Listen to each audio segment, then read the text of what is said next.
नमस्कार, मैं आभा शर्मा जवास प्रभु की इच्छा से आपके सम्मुख ब्रह्म पुराण का संक्षिप्त रूप लेकर उपस्थित हुई हूँ।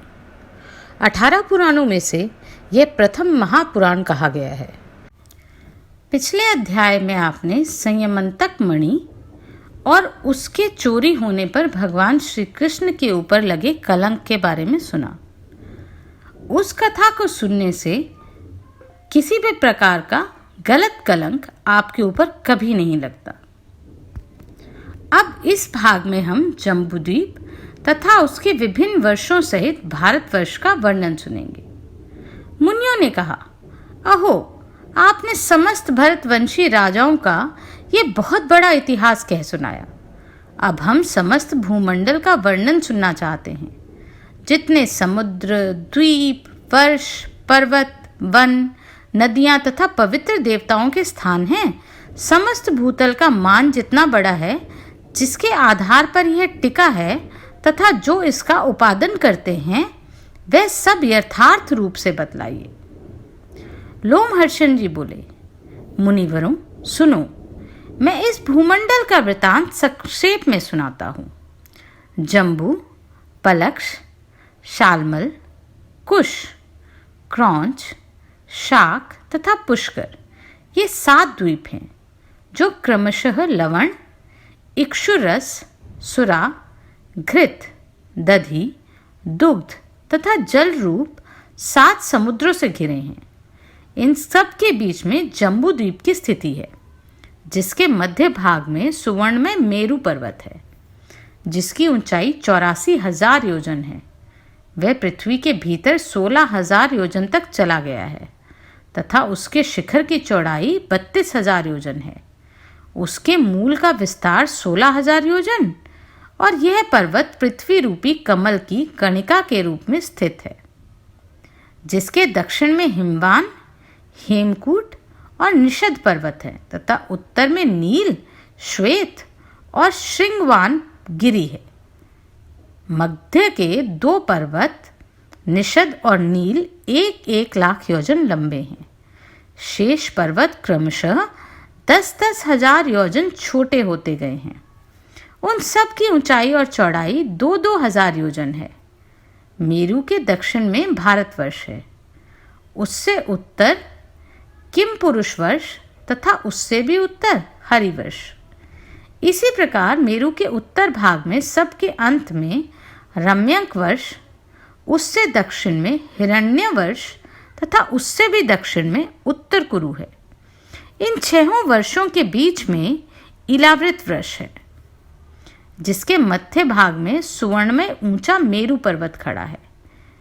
यह वर्ष मेरु के चारों ओर 9,000 योजन तक फैला हुआ है। उसमें मेरु से पूर्व मंदराचल, दक्षिण में गंधमादन, पश्चिम में विपुल तथा उत्तर में सुपार्श्ववर्त की स्थिति है। इन चारों पर्वतों पर क्रमशः कंदम्ब, जम्बू, पीपल और वट ये 4 वृक्ष हैं, जो 1100 योजन के विस्तार के हैं। वे वृक्ष उन पर्वतों की ध्वजा के रूप में सुशोभित हैं। वह जम्बू वृक्ष ही इस द्वीप के जम्बू द्वीप नाम पड़ने का कारण है। उसके फल विशाल गजराज के बराबर होते हैं। वे गंधमादन पर्वत पर सब ओर गिरकर फूट जाते हैं। उनके रस से वहाँ जम्बू नाम की नदी बहती है। वहाँ के निवासी उसी नदी का जल पीते हैं। उसके पीने से लोगों के शरीर और मन स्वस्थ रहते हैं। उन्हें खेद नहीं होता, उनके शरीर में दुर्गंध नहीं आती तथा इंद्रियां कभी क्षीण नहीं होती। जम्बू के रस को पाकर उस नदी के तट की मिट्टी जाम्बूनंद नामक सुवर्ण रूप में परिणत हो गई है, जो सिद्धों के आभूषण के काम आती है। मेरु से पूर्व भद्राश्व और पश्चिम में केतुमाल वर्ष है। इन दोनों के बीच में ईलावृत वर्ष है। मेरु के पूर्व चैत्ररथ, दक्षिण में गंधमादन, पश्चिम में वैभाज्र तथा उत्तर में नंदनवन है। इसी प्रकार भिन्न भिन्न दिशाओं में अरुणोभेद, महाभद्र, असितो तथा मानस ये 4 सरोवर हैं, जो सदा देवताओं के उपयोग में आते हैं।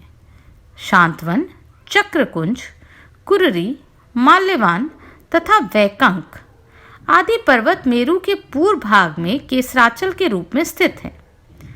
त्रिकूट, शिशिर, पतंग, रुचक तथा निषद आदि दक्षिण भाग के केसर पर्वत हैं। शिकीवास, वैदुर्य, कपिल, गंधमादन और जारुधि आदि पश्चिम भाग के केसराचल हैं। शंखकूट, ऋषभ, हंस, नाग, कालंचर आदि अन्य पर्वत उत्तर भाग के केसराचल हैं। मेरुगिरी के उत्तर में 14,000 योजन के विस्तार वाली एक विशाल पुरी है जो ब्रह्मा जी की सभा कहलाती है। उसमें सब ओर 8 दिशाओं और विदिशाओं में इंद्र आदि लोकपालों के विख्यात नगर हैं। भगवान विष्णु के चरणों से निकलकर चंद्रमंडल को आप्लावित करने वाली गंगा ब्रह्मपुरी के चारों ओर गिरती है। वहां गिरकर वे चारों भागों में बंट जाती है। उस समय उसने क्रमशः सीता, अलकनंदा, चक्षु और भद्रा नाम पाए हैं। पूर्व और सीता एक पर्वत से दूसरे पर्वत पर होती हुई पूर्ववर्ती भद्राश्व वर्ष के मार्ग से समुद्र में जा मिलती है। इसी प्रकार अलकनंदा दक्षिण पथ से भारतवर्ष में आती और वहां 7 भेदों में विभक्त होकर समुद्र में मिल जाती है। चक्षु की धारा पश्चिम के संपूर्ण पर्वतों को लांघकर केतु मालव वर्ष में आती और समुद्र में मिल जाती है। इसी प्रकार भद्रा उत्तर गिरी तथा उत्तर कुरु को लांघकर उत्तर समुद्र में मिलती है। माल्यवान तथा गंधमादन पर्वत नीलगिरी से लेकर निषद पर्वत तक फैले हुए हैं। उन दोनों के मध्य भाग में मेणु कर्णिका के आकार में स्थित है। भारत, केतुमाल, भद्राश्व तथा कुरु ये द्वीप लोक रूपी कमल के पत्र हैं। जठर और देवकूट ये 2 मर्यादा पर्वत हैं। ये नील से निषद पर्वत तक उत्तर दक्षिण फैले हुए हैं। ये दोनों मेरु के पश्चिम भाग में पूर्ववत स्थित हैं। त्रिशृंग और जारुधि ये उत्तर दिशा के वर्ष पर्वत हैं जो पूर्व से पश्चिम और समुद्र के भीतर तक चले गए हैं। ब्राह्मणों, इस प्रकार मैंने मर्यादा पर्वतों का वर्णन किया जो मेरु के चारों ओर 2-2 करके स्थित हैं। मेरु पर्वत के सब ओर जो केसर पर्वत बतलाए गए हैं उनकी गुफाएं बड़ी मनोहर हैं जिसमें सिद्ध और चारण निवास करते हैं। वहां सुरम्य वन और नगर हैं। लक्ष्मी, विष्णु, अग्नि, सूर्य तथा इंद्र आदि देवताओं ने बड़े बड़े मंदिर बने हैं जो किन्नरों से सेवित हैं। उन पर्वतों को रमणीय गुफाओं में गंधर्व, यक्ष, राक्षस, दैत्य और दानव दिन रात विहार किया करते हैं। वे पर्वत इस पृथ्वी के स्वर्ग माने गए हैं। वहां धर्मात्माओं का निवास है। पापी मनुष्य सैकड़ों जन्म धारण करने पर भी वहां नहीं जा सकते। भद्राश वर्ष में भगवान विष्णु हयग्रीव रूप से विराजमान है। केतुमाल में वराहा, भरतवर्ष में कच्छप तथा उत्तर कुरु में मत्स्य रूप धारण करके रहते हैं। सर्वेश्वर भगवान श्रीहरि सर्वरूप हैं तथा विश्व रूप में वे सर्वत्र सुशोभित होते हैं। अखिल जगत स्वरूप भगवान विष्णु सबके आधारभूत हैं। किम पुरुष आदि जो 8 वर्ष हैं उनमें शोक, आयास, उद्वेग और क्षुधा का भय आदि दोष नहीं है। वहां की प्रजा सब प्रकार से स्वस्थ, निर्भर तथा सब प्रकार के दुखों से रहित है। उन सबकी स्थिर आयु 10-12 हजार वर्षों तक की होती है। इन स्थानों में पृथ्वी के क्षुधा, पिपासा आदि अन्य दोष भी नहीं प्रकट होते। इन सभी वर्षों में 7-7 कुल पर्वत है जिनमें सैकड़ों नदियां प्रकट होती हैं। समुद्र के उत्तर और हिमालय के दक्षिण का जो क्षेत्र है उसका नाम भारतवर्ष है। उसी में राजा भरत की संतान तथा प्रजा रहती है। उसका विस्तार 9000 योजन है। भारतवर्ष कर्म भूमि है। वहां इच्छानुसार साधन करने वाले को स्वर्ग तथा मोक्ष प्राप्त होते हैं। भारत में महेंद्र, मलय, सहय, शुक्तिमान, ऋक्ष, विंध्य और परियात्र ये 7 कुल पर्वत हैं। यहाँ सकाम साधना से स्वर्ग प्राप्त होता है, निष्काम साधना से मोक्ष मिलता है तथा यहाँ के लोग पाप करने पर त्रियोगिनी और नरकों में पड़ते हैं।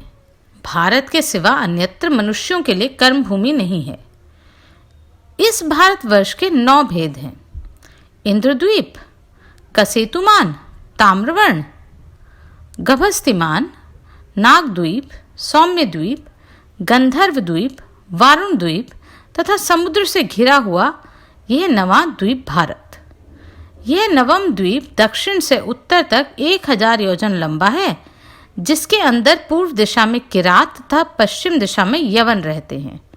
मध्य में ब्राह्मण, क्षत्रिय, वैश्य तथा शूद्र जाति के लोग रहते हैं, जिनकी क्रमशः यज्ञ, युद्ध, वाणिज्य तथा सेवा ये 4 वृत्तियां हैं। शतद्रु और चंद्रभागा अर्थात सतलज और चनाब आदि नदियां हिमालय की शाखाओं से निकलती हैं और वेद स्मृति आदि सरिताओं का उद्गमन परयात्र पर्वतों में होता है। नर्मदा और सुरमा आदि नदियां विंध्य पर्वत से प्रकट होती हैं। तापी, पयोष्णी, निर्विंध्या तथा कावेरी आदि सरिताएं ऋक्ष की शाखा से निकलती हैं। इनका नाम श्रवण करने मात्र से सब पापों को हर लेती हैं। गोदावरी, भीमरथी तथा कृष्णवेणी आदि पापनाशिनी नदियां सहे पर्वत की संतानें हैं। कृतमाला, ताम्रपणी आदि का उद्गम स्थान मलय पर्वत ही है। त्रिसंध्या, ऋषिकुल्या आदि नदियां महेंद्र पर्वत से प्रकट होती हैं। ऋषिकुल्या और कुमारा आदि नदियां शुक्तिमान की शाखा पर्वतों से निकलती हैं। इन नदियों की शाखाभूत सहस्त्रों उपनदियां भी हैं। इनके मध्य में कुरु, पांचाल, मध्य प्रदेश, पूर्व देश, कामरूप अर्थात आसाम, पौंड्रू, कलिंग अर्थात उड़ीसा, मगध दक्षिण के प्रदेश, उपरांत सौराष्ट्र अर्थात काठियावाड़, शूद्र, आभिर, अबूर्द अर्थात आबू, मरु, मारवाड़, माल्या, परयात्र, सौवीर, सिंध, शालव, शाकल्य, मद्र, अम्बष्ठ तथा पारसिक आदि प्रदेश वहाँ के निवासी रहते हैं। वे उपयुक्त नदियों का जल पीते तथा समभाव से रहते हैं। उक्त प्रदेश के लोग बड़े सौभाग्यशाली एवं हृष्ट-पुष्ट हैं। उन सबका निवास भारतवर्ष ही है। महामुने सत्ययुग, त्रेता, द्वापर और कलयुग ये 4 युग इस भारतवर्ष में ही रहते हैं, अन्यत्र कहीं नहीं रहते। यहीं पारलौकिक लाभ के लिए यति तपस्या करते हैं। यज्ञकर्ता अग्नि में आहुति डालते तथा दाता आदर पूर्वक दान लेते हैं। जम्बूद्वीप में मनुष्य सदा अनेक यज्ञों द्वारा यज्ञ में यज्ञ पुरुष भगवान विष्णु का यजन करते हैं। अन्य द्वीपों में दूसरे प्रकार की उपासनाएं हैं। महामुने, जम्बूद्वीप में भारतवर्ष सबसे श्रेष्ठ है, क्योंकि वह कर्म भूमि है और अन्य देश लोग भोग भूमि है।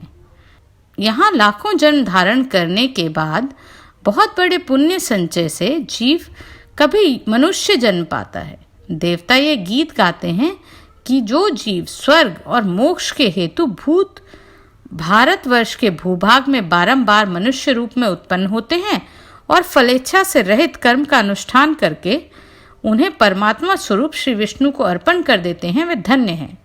जो इस कर्म भूमि में उत्पन्न हो सत्कर्म द्वारा अपने अंतकरण को शुद्ध करके भगवान अत्यंत में लीन हो जाते हैं, उनका जीवन धन्य है। हमें पता नहीं इस स्वर्गलोक की प्राप्ति करने वाले पुण्य लोक के क्षीण होने पर हम फिर कहाँ देह धारण करेंगे। वे मनुष्य जो भारतवर्ष में जन्म लेकर संपूर्ण इंद्रियों से संपन्न है, धन्य है।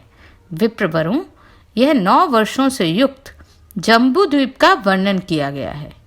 उसका विस्तार 1 लाख योजन है, तथापि यहाँ संक्षेप से ही बताया गया है।